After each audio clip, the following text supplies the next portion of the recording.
ನಮಸ್ಕಾರ.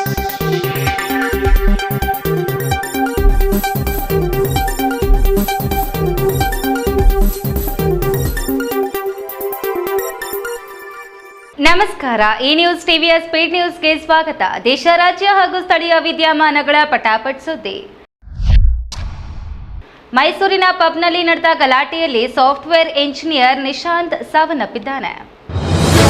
ಪಬ್ ಒಂದರಲ್ಲಿ ನಡೆದ ಗಲಾಟೆ ಒಬ್ಬ ಸಾವಿನಲ್ಲಿ ಅಂತ್ಯಗೊಂಡಿದೆ. ಮೈಸೂರು ನಗರದ ವಿಜಯನಗರ 2ನೇ ಹಂತದಲ್ಲಿರುವ ಪರ್ಪಲ್ ಹೆಜ್ ರೆಸ್ಟೋರೆಂಟ್ನಲ್ಲಿ ತಡರಾತ್ರಿ ಈ ಘಟನೆ ಸಂಭವಿಸಿದೆ. ಗಲಾಟೆಯಲ್ಲಿ ಗೋಕುಲಂ ನಿವಾಸಿ 32 ವರ್ಷದ ನಿಶಾಂತ್ ಮೃತಪಟ್ಟಿದ್ದು, ಆತ ಬೆಂಗಳೂರಿನಲ್ಲಿ ಸಾಫ್ಟ್ವೇರ್ ಎಂಜಿನಿಯರ್ ಆಗಿ ಕೆಲಸ ಮಾಡುತ್ತಿದ್ದ ಅಂತ ತಿಳಿದುಬಂದಿದೆ. ಸರ್ಕಾರಿ ಕಚೇರಿ ನಿರ್ಲಕ್ಷ್ಯಕ್ಕೆ ಬೇಸತ್ತ ಯುವಕ ಸೃಜನಶೀಲ ರೀತಿಯಲ್ಲಿ ಅಧಿಕಾರಿಗಳಿಗೆ ತಿರುಗೇಟು ನೀಡಿದ್ದಾನೆ. ಛತ್ತೀಸ್ಗಢದ ಸರ್ಕಾರಿ ಕಚೇರಿಗಳಲ್ಲಿ ಫೈಲ್ ಕಳೆದು ಹೋಗಿದೆ ಅಥವಾ ನಾಳೆ ಬನ್ನಿ ಎಂಬ ಮಾತುಗಳು ಅದೆಷ್ಟು ಜನಸಾಮಾನ್ಯರ ನಿದ್ದೆಗೆಡಿಸಿವೆಯೋ ಗೊತ್ತಿಲ್ಲ. ಆದರೆ ಬಿಲಾಸ್ಪುರದ ಟಿಫ್ರಾ ಹೌಸಿಂಗ್ ಬೋರ್ಡ್ ಕಚೇರಿಯಲ್ಲಿ ತರುಣ್ ಸಾಹು ಎಂಬ ಯುವಕ ಈ ನಿರ್ಲಕ್ಷ್ಯಕ್ಕೆ ನೀಡಿದ ಉತ್ತರ ಮಾತ್ರ ಅತ್ಯಂತ ಸೃಜನಶೀಲ ಮತ್ತು ಖಾರವಾಗಿತ್ತು. ತರುಣ್ ಸಾಹು 1 ವರ್ಷದ ಹಿಂದೆ ಒಂದು ಫ್ಲಾಟ್ ಖರೀದಿಸಿದ್ರು. ಆಸ್ತಿಯ ಮಾಲೀಕತ್ವ ಅವರ ಹೆಸರಿಗೆ ಬದಲಾಗಬೇಕಾದ್ರೆ ಹೌಸಿಂಗ್ ಬೋರ್ಡ್ ಫೈಲ್ ಅತ್ಯಗತ್ಯ. ಆದರೆ ಕಳೆದ 1 ವರ್ಷದಿಂದ ಅವರು ಕಚೇರಿಗೆ ಅಲೆದ್ರೂ ಸಿಕ್ಕ ಉತ್ತರ ಮಾತ್ರ ಒಂದೇ: ನಿಮ್ಮ ಫೈಲ್ ಕಾಣೆಯಾಗಿದೆ.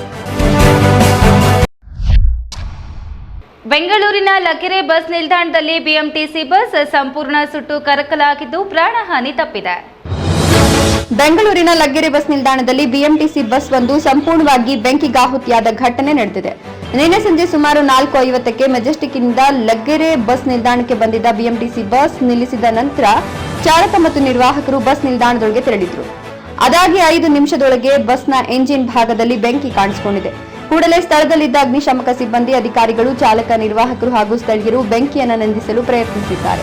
ಆದರೆ ಬೆಂಕಿ ಆರಿಸಲು ಸಾಧ್ಯವಾಗಿಲ್ಲ. ಕೇವಲ 15ರಿಂದ 20 ನಿಮಿಷಗಳಲ್ಲಿ ಬಸ್ ಸಂಪೂರ್ಣವಾಗಿ ಸುಟ್ಟು ಕರಕಲಾಗಿದ್ದು, ಅದೃಷ್ಟವಶಾತ್ ಘಟನೆ ನಡೆದ ಸಮಯದಲ್ಲಿ ಬಸ್ನಲ್ಲಿ ಯಾವುದೇ ಪ್ರಯಾಣಿಕರು ಇರದ ಕಾರಣ ಪ್ರಾಣಹಾನಿ ಸಂಭವಿಸಿಲ್ಲ.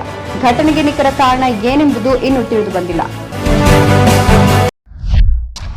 ಚಿತ್ರದುರ್ಗದಲ್ಲಿ ಸಿಲಿಂಡರ್ ಸ್ಫೋಟದಿಂದ ಗುಡಿಸಲು ಮನೆ ಬೆಂಕಿಗಾಹುತಿಯಾಗಿ ಭಾರಿ ನಷ್ಟ ಉಂಟಾಗಿದೆ.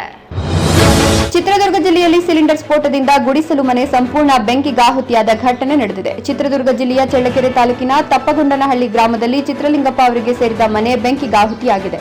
ಸಿಲಿಂಡರ್ ಸ್ಫೋಟದಿಂದ ಉಂಟಾದ ಬೆಂಕಿಯಲ್ಲಿ ಮನೆಯಲ್ಲಿದ್ದ ಸುಮಾರು 3 ಲಕ್ಷ ರೂಪಾಯಿ ನಗದು, ಚಿನ್ನಾಭರಣ ಹಾಗೂ ದವಸ ಧಾನ್ಯಗಳು ಸುಟ್ಟು ಭಸ್ಮವಾಗಿವೆ.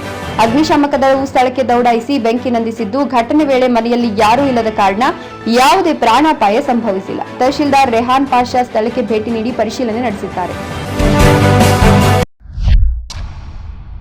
ವಿಜಯನಗರದಲ್ಲಿ ಲಾರಿ ಡಿಕ್ಕಿಗೆ ಬೈಕ್, ಕಾರು, ಬಸ್ ಜಖಂಗೊಂಡು 2 ಮೃತಪಟ್ಟಿದ್ದಾರೆ. ವಿಜಯನಗರ ಜಿಲ್ಲೆಯ ಹೊಸಪೇಟೆ ತಾಲೂಕಿನ ಡಾಣಾಪುರ ಬಳಿಯ ರಾಷ್ಟ್ರೀಯ ಹೆದ್ದಾರಿ 50ರಲ್ಲಿ ಸರಣಿ ಅಪಘಾತ ಸಂಭವಿಸಿದೆ. ಬೈಕ್, ಕಾರು, ಬಸ್ಗೆ ಲಾರಿ ಡಿಕ್ಕಿಯಾಗಿದ್ದು ಅಪಘಾತದಲ್ಲಿ 2 ಮೃತಪಟ್ಟಿದ್ದಾರೆ. ಸುಜಾತ ಮತ್ತು ಹುಲಗಪ್ಪ ಮೃತ ದುರ್ದೈವಿಗಳು. ಮರಿಯಮ್ಮನಹಳ್ಳಿ ಪೊಲೀಸ್ ಠಾಣಾ ವ್ಯಾಪ್ತಿಯಲ್ಲಿ ಅಪಘಾತ ನಡೆದಿದ್ದು, ಘಟನಾ ಸ್ಥಳಕ್ಕೆ ಪೊಲೀಸರು ಭೇಟಿ ನೀಡಿ ಪರಿಶೀಲನೆ ನಡೆಸಿದ್ದಾರೆ. ಲಾರಿಯ ಅತಿಯಾದ ವೇಗವೇ ಅಪಘಾತಕ್ಕೆ ಕಾರಣ ಎನ್ನಲಾಗಿದೆ.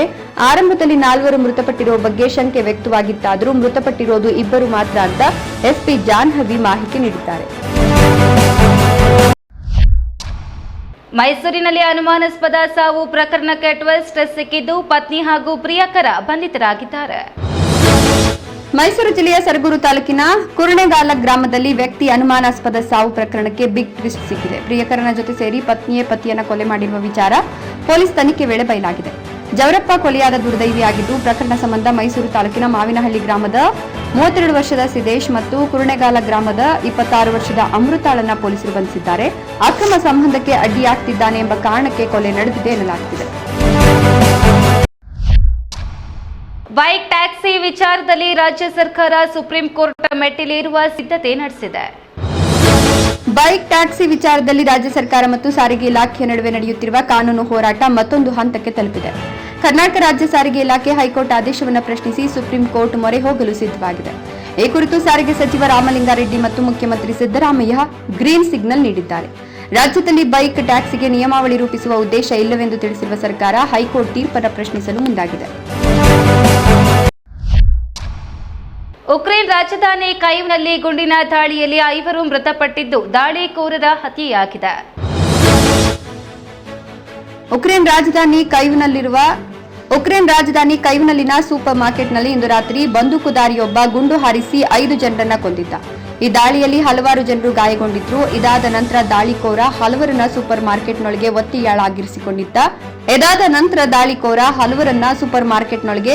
ಒತ್ತೆಯಾಳಾಗಿರಿಸಿಕೊಂಡಿದ್ದ. ಕೊನೆಗೂ ಉಕ್ರೇನ್ ಪೊಲೀಸ್ ಕಾರ್ಯಾಚರಣೆಯ ಸಮಯದಲ್ಲಿ ಆತನನ್ನ ಕೊಲ್ಲಲಾಗಿದೆ.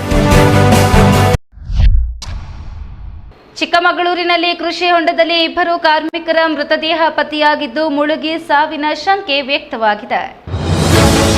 ತೀವ್ರ ಬಿಸಿಲಿನ ಪರಿಣಾಮ ಕೋಲಾಗೋಣ ಅಂತ ಸಿಕ್ಕಲ್ಲಿ ಈಜಲು ಹೋಗಿ ಪ್ರಾಣ ಕಳೆದುಕೊಳ್ತಿರುವವರ ಸಂಖ್ಯೆ ರಾಜ್ಯದಲ್ಲಿ ಹೆಚ್ಚುತ್ತಲೇ ಇದೆ. ಈಜಲು ಹೋಗಿ ಭದ್ರಾ ಹಿನ್ನೀರಿನಲ್ಲಿ ನಿನ್ನೆಯಷ್ಟೇ ಯುವಕನೋರ್ವ ಮೃತಪಟ್ಟ ಘಟನೆ ಮಾಸುವ ಮುನ್ನವೇ ಕಾಫಿನಾಡು ಚಿಕ್ಕಮಗಳೂರಿನಲ್ಲಿ ಮತ್ತೊಂದು ಅವಘಡ ನಡೆದಿದೆ. ಚಿಕ್ಕಮಗಳೂರು ತಾಲೂಕಿನ ಬನ್ನೂರು ಗ್ರಾಮದ ಕೃಷಿ ಹೊಂಡದಲ್ಲಿ 2 ಕಾರ್ಮಿಕರ ಮೃತದೇಹ ಪತ್ತೆಯಾಗಿದೆ. ಹಾವೇರಿಯಲ್ಲಿ ಗ್ಯಾಸ್ ಕೊರತೆಯಿಂದ ಆಟೋ ಎಳೆದುಕೊಂಡು ಅನಿಲ ತುಂಬಿಸಲು ವ್ಯಾಪಾರಿ ಹರಸಾಹಸ. ಇರಾನ್ ಇಸ್ರೇಲ್ ಯುದ್ಧದ ಪರಿಣಾಮ ಹಾವೇರಿಯ ಜನಸಾಮಾನ್ಯರ ಬದುಕಿನ ಮೇಲೆ ಗಂಭೀರ ಪರಿಣಾಮ ಬೀರಿದೆ. ಎಲ್ಪಿಜಿ ಸಿಲಿಂಡರ್ ಸಿಗದೆ ಹೈರಾಣಾದ ವ್ಯಾಪಾರಿಯೊಬ್ಬರು ಅನಿಲ ತುಂಬಿಸಲು ಸುಮಾರು 10 ಕಿಲೋಮೀಟರ್ ದೂರದವರೆಗೆ ಆಟೋಗೆ ಹಗ್ಗ ಕಟ್ಟಿ ಓಮಿನಿ ಕಾರನ್ನ ಎಳೆದುಕೊಂಡು ಬಂದ ಘಟನೆ ಹಾವೇರಿ ಹಾನಗಲ್ ರಸ್ತೆಯಲ್ಲಿ ಕಂಡುಬಂದಿದೆ. ಗುಡಿ ಕೈಗಾರಿಕೆಯಲ್ಲಿ ಹೋಟೆಲ್ ಮತ್ತು ರೆಸ್ಟೋರೆಂಟ್ಗಳಿಗೆ ರೊಟ್ಟಿ ಪೂರೈಕೆ ಮಾಡುವ ವ್ಯಾಪಾರಿಯೊಬ್ಬರು ತಮ್ಮ ಜೀವನೋಪಾಯಕ್ಕಾಗಿ ಎಲ್ಪಿಜಿ ಅವಲಂಬಿಸಿದ್ದಾರೆ.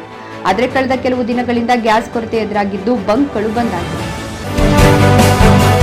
ಈ ನ್ಯೂಸ್ ಟಿವಿಯ ಸ್ಪೀಡ್ ನ್ಯೂಸ್ ಜೊತೆಗೆ ತಪ್ಪದೆ ವೀಕ್ಷಿಸಿ. ಈ ನ್ಯೂಸ್ ಟಿವಿಯ ಮುಖ್ಯ ಸಂಚಿಕೆ ರಾತ್ರಿ 8:30ಕ್ಕೆ.